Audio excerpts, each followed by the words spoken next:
बिस्मिल्लाहिर्रहमानिर्रहीम। अस्सलाम वालेकुम नाज़रीन, मैं हूं अहमद फ़वाद और आप देखते हैं मुझे मेरे यूट्यूब चैनल और फेसबुक पेज पर। नाज़रीन, बड़ी ब्रेकिंग न्यूज़ के साथ आज के इस व्लॉग में आपकी खिदमत में हाजिर हुआ हूं। हालात को इस वक्त जानबूझकर तसादुम की तरफ ले जाया जा रहा है। कुछ एक्सक्लूसिव डिटेल्स हैं। शहबाज गिल साहब तो गिरफ्तार हो चुके हैं, कोई अता पता इस वक्त उनका नहीं है कि उनको कहाँ पर रखा गया है। लेकिन साथ ही शेख रशीद साहब जो हैं उनकी गिरफ्तारी के लिए भी टीमें भेजी जा चुकी हैं। जाती उमरा में मरीम नवाज़ साहिबा की गिरफ्तारी के हवाले से भी कुछ एक्सक्लूसिव डिटेल्स हैं मेरे पास। ईंट का जवाब पत्थर से देने का जो फैसला है वो कर लिया गया है। और ख़ास तौर पर इमरान खान साहब की गिरफ्तारी के हवाले से आप नाज़रीन को याद होगा, जो लोग मुझे रेगुलर सुनते हैं, 2 रोज़ कबल मैंने आपको ये ख़बर दी थी कि 9 या 10 मुहर्रम वाले दिन ये जो गिरफ्तारियां हैं इस हवाले से प्लानिंग की गई है। और इसकी जो रीज़न्स थी वो भी मैंने आपके सामने रखी थी, क्योंकि 10 मुहर्रम वाले दिन सिक्योरिटी जो है वो वैसे भी दीगर चीज़ों में मसरूफ़ रहती है। और फिर इसके अलावा जो मोबाइल फ़ोन सर्विसेज या लोग वगैरह जो हैं उनकी भी मसरूफियात होती हैं। फिर उसके बाद ARY का बंद होना, तो ये सारी चीज़ें पहले से प्लान थी। आज जो है वो ये कार्रवाई डाल दी गई। कुछ दीगर एक्सक्लूसिव डिटेल्स आपके साथ मैं शेयर करूँगा और ख़ास तौर पर मौजूदा इम्पोर्टेड हुकूमत की जानिब से ये कदम क्यों उठाया गया, वो क्यों तसादुम की राह इख्तियार कर रही है। इमरान खान साहब की जानिब से इस वक्त क्या किया जाना चाहिए। इमरान खान साहब के लिए जो ट्रैप डाला जा रहा है, इमरान खान साहब को इस ट्रैप में नहीं आना चाहिए, क्योंकि ये हुकूमत चाहती है कि तसादुम हो और इनकी हुकूमत जाए, लेकिन इलेक्शन जो हैं वो नवंबर से पहले ना हो और कोई तीसरी कुव्वत टेक ओवर करे या निगरान सेटअप इतना लंबा बन जाए कि फिल फॉर इलेक्शन ना हो सकें, जिसका जो फ़ायदा है वो ऑब्वियसली इमरान खान साहब को नहीं होगा। ये सारी डिटेल्स आज की इस व्लॉग में आपके सामने जो है वो मैं रखूँगा। सबसे पहले आपको ये बड़ी खबर मैं देता चलूँ कि शहबाज गिल साहब की जो गिरफ्तारी हुई है, इनकी गिरफ्तारी के बाद अभी तक इनके हवाले से कोई इतलात मौजूद नहीं है। जब ये मैं व्लॉग रिकॉर्ड कर रहा हूँ कि इन्हें गिरफ्तारी के बाद कहाँ पर मुंतकिल किया गया, कहाँ पर रखा गया।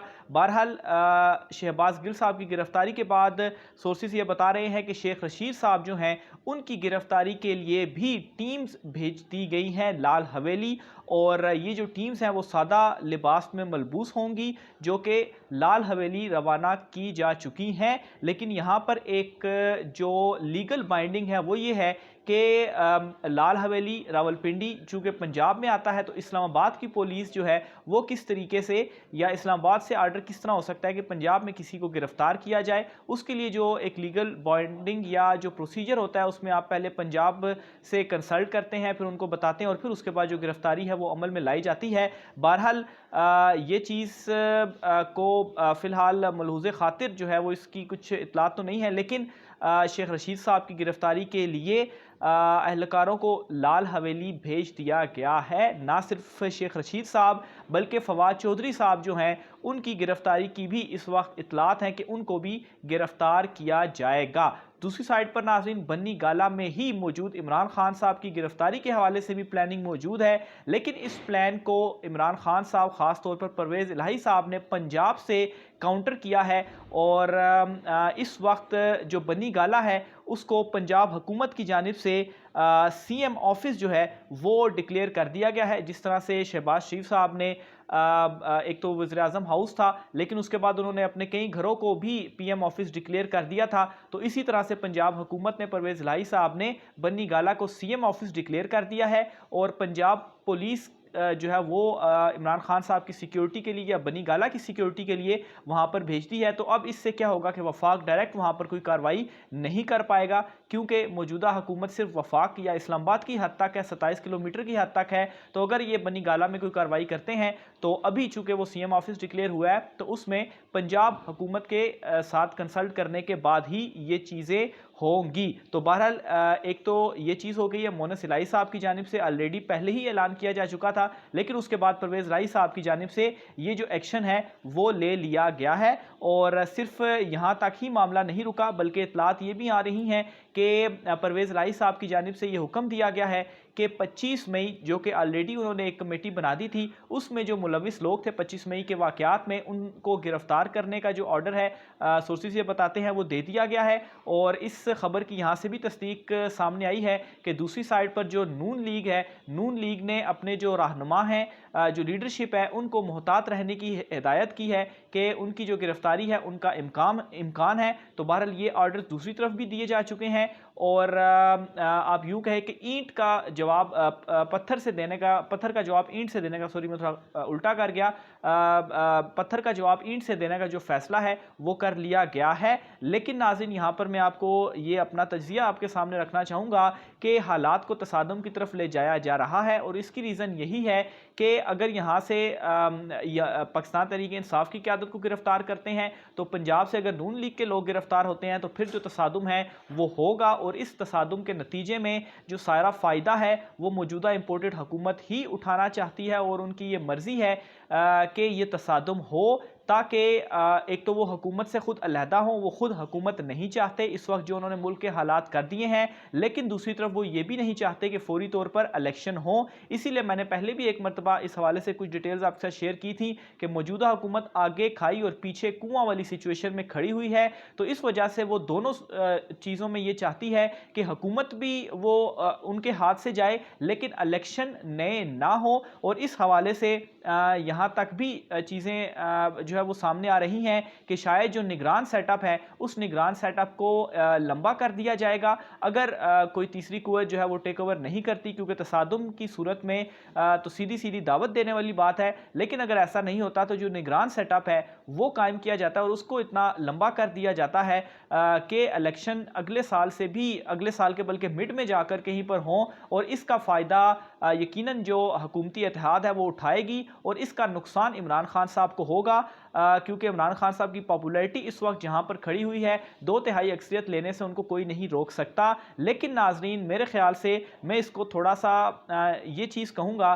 कि अगर ये चीज़ में कामयाब भी हो जाती है मौजूदा इम्पोर्टेड हुकूमत, तो उसमें भी इमरान खान साहब का ही फ़ायदा होगा। बल्कि अगर कोई कसर बची कुची रह भी गई है कि इमरान खान साहब को 2/3 अक्सरियत ना मिले, तो ये तमाम तर हथकंडे अपनाने से क्या होगा कि इमरान खान साहब के हवाले से वो कसर भी पूरी होगी और इमरान खान साहब को 2/3 अक्सरियत मिलेगी। लेकिन नाज़रीन, यहाँ पर इमरान खान साहब को एक तो जो तसादुम है, जो कि ऑलरेडी इमरान खान साहब ने शो भी किया कि जब जो जलसा था पहले इस्लामाबाद में होना था, फिर रावलपिंडी में होना था, लेकिन तसादुम का खदशा था जिसकी वजह से इमरान खान साहब ने ये जलसा लाहौर में शिफ्ट किया। और इमरान खान साहब ने इस सारी सिचुएशन के बाद खुद ये बयान भी दिया है कि 13 अगस्त का जलसा लाजमी होगा, क्योंकि 13 अगस्त के जलसे से लाजमी इस हुकूमत ने इमरान खान साहब को रोकना है। हाथ पांव फूल चुके हैं, हुकूमत इस वक्त डरी हुई है कि वो करें तो करे क्या।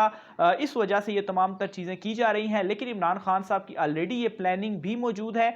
उन्होंने पहले यही तरीकाकार अपनाया कि तसादुम ना हो, और अभी भी इमरान खान साहब जो है वो इसी चीज़ के ऊपर ही अमल पैरा होंगे कि कोई तसादुम ना किया जाए। लेकिन अगर इसी तरह की इंतकामी कार्रवाइयाँ की गई तो उसके बाद मजबूरन, जैसा कि परवेज़ लाई साहब की जानिब से भी अभी जो इतलात सामने आ रही हैं कि उन्होंने ऑर्डर दिया है कि जो 25 मई को जो वाक़यात हुए उसमें जो मुलविस लोग हैं उनको गिरफ्तार किया जाए। और इस हवाले से भी इतलात हैं कि मरियम नवाज़ या राना सनाउल्लाह या जो दीगर लीडरशिप है उनका भी इम्कान मौजूद है कि उनको भी गिरफ्तार किया जाएगा, क्योंकि 25 तारीख को जो वाक़यात और उनमें जो मुलविस थे, ज़ाहिर सी बात है राना सनाउल्लाह के ऑर्डर से ही वो तमाम तर चीज़ें हो रही थी, वो उस वक्त वज़ीर दाखिला थे। तो ये नाज़रीन इस वक्त की जो सारी सिचुएशन है वो चल रही है और नहायत ही प्लानिंग के साथ नाज़रीन ये किया गया।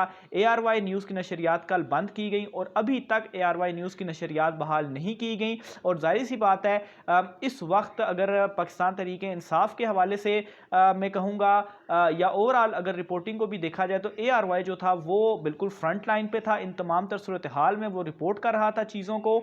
और ARY के हवाले से जो नून लीग के बयानात हैं वो भी आपके सामने हैं। तो इससे ये, और साथ में ARY की जो व्यूअरशिप थी वो भी इस वक्त बाकी चैनल्स की निस्बत बहुत ज़्यादा थी, यानी कि 60-70% जस्ट ARY की थी और बाकी 30% या 40% दीगर चैनल्स की थी। तो ARY बंद होने से क्या हुआ, एक तो ज़ाहिर सी बात है लोगों तक उस तरह से इंफॉर्मेशन नहीं पहुँच पाई। फिर इस गिरफ्तारी के बाद जो बहुत सारे PTI के सपोर्टर या लोग थे 10 मुहर्रम की वजह से और चूँकि बहुत सारी जो एक्टिविटीज़ थी या यहाँ तक के जो मोबाइल सिग्नल्स थे वो भी नहीं थे, तो इस चीज़ का जो भरपूर फ़ायदा है वो उठाया गया। लेकिन एक वाहिद चीज़ सोशल मीडिया जो है इस वक्त वो इमरान खान साहब को जिस तरह पहले भी उनका बयानिया पहुंचाने में सोशल मीडिया का अहम किरदार रहा, तो ये तमाम तर चीज़ें सोशल मीडिया के ज़रिए या हम ख़ुद जो है वो मैं अपने यूट्यूब चैनल या सोशल मीडिया प्लेटफॉर्म के ज़रिए तमाम तर जो डिटेल्स हैं वो आप तक पहुंचा रहा हूं। तो ये नाज़रीन इस वक्त सूरत हाल चल रही है,